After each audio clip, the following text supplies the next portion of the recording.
Hey guys, and welcome back to my channel, the Tanya Takeover, where I'm your girl Tanya. Today we're going to be talking about how to glow up mentally, physically, emotionally, and get our lives back on track. Now, if you haven't done so already, consider hitting that like and subscribe button down below. On my channel, we talk about beauty, fashion, finance, the trifecta. Can't have one without the other, and let's get started.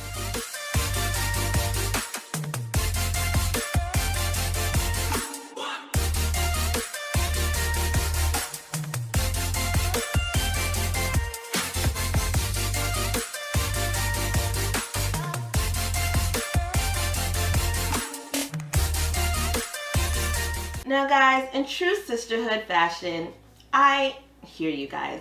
We are going through it. We are going through the physical and emotional stress being in a transition in this part of our lives. Many of us are transitioning back to work after being off for so long. Some of us are losing our jobs, unfortunately. Some people are just realizing that they are sick and tired of being sick and tired and undervalued at their workplace. And I'm here to tell you it happens, but it's all about how you snap yourself out of it. There was a point in my life a few months ago where you wouldn't be able to see it, but I was at my lowest, okay? I had people, I had businesses to stress about, everything was shut down. I felt like I was losing everything, and I had just bought a new house, so now I was trying to figure out how was I going to pay for this, how was I going to do that. It just got to be very stressful, mentally, physically, emotionally, but there's always ways to snap out of it. I had people around me supporting me. I had friends. I had YouTube as my outlet. I just had a lot of things that helped me get my mind back together. So if you're at a point where you're going through this and you're feeling stressed and low and you don't know where to go, let me tell you a few tips that helped me get my life right. First thing I would definitely say that helped me is I stopped being a people pleaser and started putting myself first. Now, I was at a point in my life where I had people around me and they were just draining on my soul, on my life, okay? There's nothing that you could do right that they didn't want more. There was nothing that, it was good enough. There was nothing that they didn't want or they saw that they couldn't, benefit from. And it got to be stressful. I feel like when you have businesses or you're doing well for yourself, people look at what you have and they want a piece of it. They want in. Whether they mean it in a good way or a bad way, it's still emotionally draining. And it's how you deal with that stress is how it's going to affect your livelihood and your life in general. And guys, I'm not only talking about monetary. There's so many ways people can drain you physically, mentally by, just putting all of their baggage onto you. You sometimes you hear people going through things and you want to fix it for them. You want to be there for them. You want to be that emotional support. But it takes a toll on yourself emotionally. That's when I stopped. I just had to stop and step away. You can still be a good friend. You can still be a great listener. But you have to realize that you can't say yes to everybody. You can't always be there for everybody. And sometimes your happiness has to come first. There's so many times where I sat there and I was like, okay, you know what? Let me do this to help this person. Let me do this to make this person happy. And all the while, I was going through my own emotional toll, my own mental toll, and who was there for you? You have to sometimes be your own savior, be your own hero, and pick yourself up. And sometimes that means shutting other people off or saying no when it's not convenient for you. Yes, you can still be that great friend and you can still be there for people, but just realize, put yourself first. If what they're asking for you is not feasible for you at that point, you tell them you're not able to do it. You tell them that, right now is not a good time. I would love to be there for you, but right now is just not a good time. I'm going through my own things. And that really helps you get through difficult situations. You're going to go on social media, and I do it all the time. I'm on social media, and I'm seeing all these women who seem to have their life put together. They have waist this big, butts out to here, and they just seem like they're getting it together. They seem like they have their life figured out. But once I realized that, the grass isn't always greener, and that my life and my body and myself is just as good and I'm just as happy as everyone else, life started changing for me. I actually started unfollowing people that made me feel bad about myself. Remember, people put out on social media what they want you to see. They want you to see that they have everything together. They want you to see that they're eating cucumbers for dinner and, their waist is snatched. They want to see that they're buying all these bags and shoes and traveling all over. But sometimes, you don't know what situation those people are in. You don't know what they did to get there, and you don't know what's going on behind the scenes. You have to realize that your life, how you make it, is your life. And it's up to you to decide if you wanted bags and shoes, or if you wanted to go traveling. Maybe they don't have responsibilities. Maybe they do. You don't know what's going on. You have to decide on what you want out of this life and how to get there. But don't do that by looking at other people's social media and their lives. You have to live your life the way you see it. What's going to make you happy, and do the things that you want. People look at social media influencers as like the holy grail. That's the definition of an influencer. They have to influence you to do better, or eat vegan, or exercise for 3 hours a day.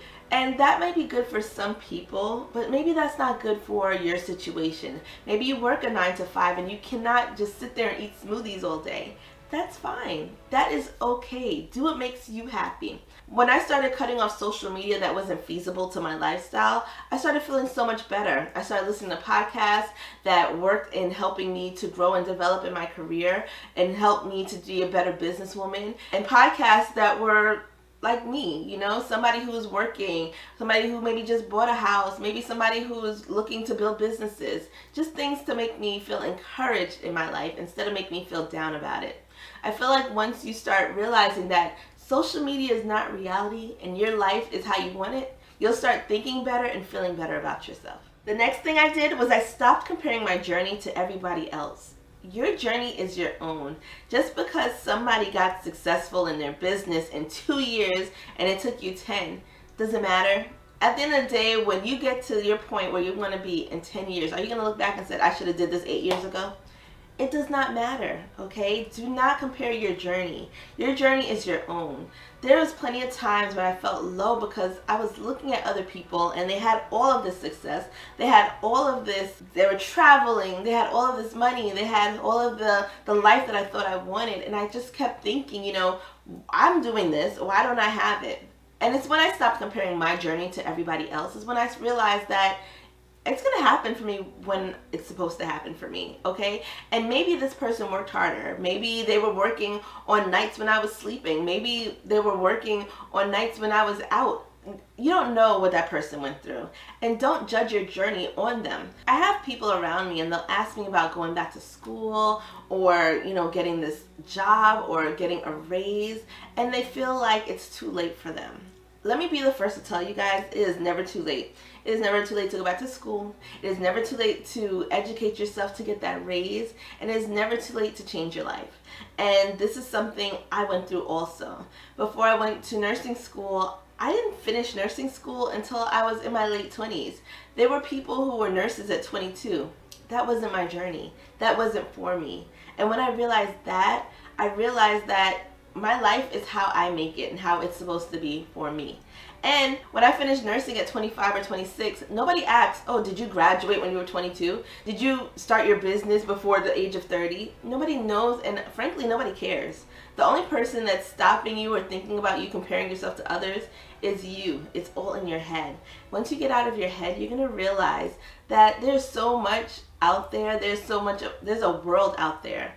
People don't become millionaires and billionaires well into their 30s, 40s. Maybe you don't become your first millionaire until you're 60, and that's okay. Is the million going to spend any different if you would have gotten it when you were in your 20s? So when I stopped comparing my journey to everybody else's, my world changed. I stopped feeling bad about myself. I stopped thinking that the world was over for me, and I started getting happier and feeling more encouraged about my journey and what I was going through. So believe in yourself, don't compare, and make your journey what it's supposed to be for you. Next thing I did was I worked on keeping my space organized. And I own several businesses, so I have several different offices. And although I would say it's an organized mess sometimes, keeping it clean and organized keeps my mind right. And it really helped me get out of that funk that I was in, thinking that life wasn't going according to plan. When you walk into your space, whether it's your bedroom, whether it's cleaning out your closet, maybe it's cleaning off your makeup brushes so that when you're going to work or you're filming or recording, you feel better about yourself. Maybe it's cleaning up your room and making your bed in the morning. Anything to keep your life organized helps. Myself, I have notebooks. I have notebooks everywhere. For every business, honestly, I have a separate notebook, and I'll write down exactly what I have to do, my to-do list, my goals for this month, and it really keeps me on track.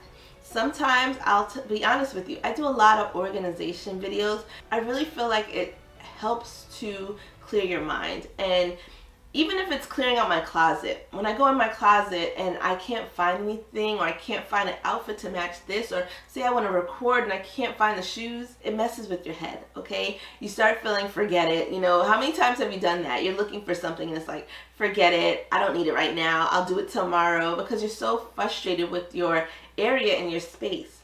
So that's when you take the time out to organize it. And organizing my space and helping me to, and don't get me wrong, I'm still in the process of organizing. There's plenty of times where even right now my makeup desk is a mess, and all I can think about is I have to organize this. I have clothes all over that from summertime and it's going into winter now. Those are things that I just need to do, and of course I'm going to do it here with you guys. But making those transitions and those changes really helps you to get your mind right. So definitely keep your space organized, and this goes for your workspace, your bedroom, your closet. Just keep your space so that you can find things a little easier and feel more clear-headed about things that you have to do. The next thing I would say, and this is the last thing, I would say to exercise or walk regularly. Now guys, I'll get into this stupor where I'll just work and work and work, and being as I'm working from home, I forget to actually stop and take a break. And I'll stay in this house for days on end and have to force myself to go out. This is not good, okay? Make sure that you're going out and exercising regularly. Even if you don't go to the gym, go for a walk, go around the block, go around the corner, you know, walk on a treadmill, walk the dog, whatever it may be, to get some fresh air. There's plenty of times where I'll feel so stuck on content creating and, you know, creating different things for my business, and I'll run out of ideas. And something as simple as going for a walk, getting out of that space, getting out of that clutter, and going for a walk and coming back makes you feel so much more refreshed. So definitely, I would definitely say to exercise, you know, go out for a walk, go to the mall. You know, retail therapy is my best therapy.